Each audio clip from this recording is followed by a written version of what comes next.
জোহার ও মোখারার আদিবাসী অঞ্চলে সম্প্রদায়ের বন্ধন বরাবরই জীবনের একটি অবিচ্ছেদ্য অংশ।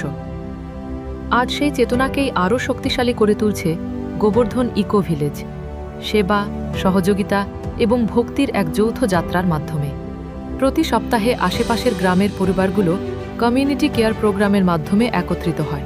এটি শুধু একটি সমাবেশ নয়, বরং এমন একটি পরিসর যেখানে সম্পর্ক আরও দৃঢ় হয়, পারস্পরিক সহযোগিতা বৃদ্ধি পায় এবং সমগ্র সম্প্রদায় এক পরিবারের মতো এক সূত্রে আবদ্ধ হয়।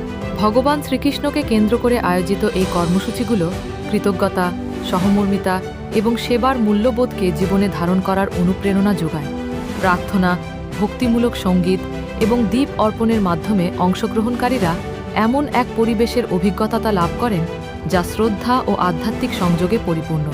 এর ফলে শুধু আধ্যাত্মিক বিকাশই নয়, আরও সুখী ও শক্তিশালী সমাজ গড়ে ওঠে। এই সফরের সময় সম্প্রদায়টি একটি বিশেষ আম উৎসবের আয়োজন করেছিল।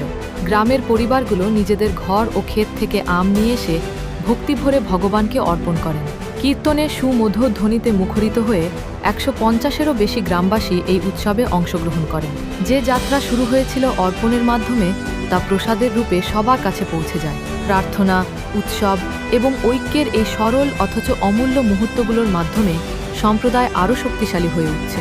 এমন উদ্যোগগুলোর মাধ্যমে গোবর্ধন ইকো ভিলেজ সেবা, সংস্কৃতি ও ভক্তির ভিত্তিতে শক্তিশালী সম্প্রদায় গড়ে তুলছে। একটি সমাবেশ, একটি পরিবার, একটি সম্প্রদায়।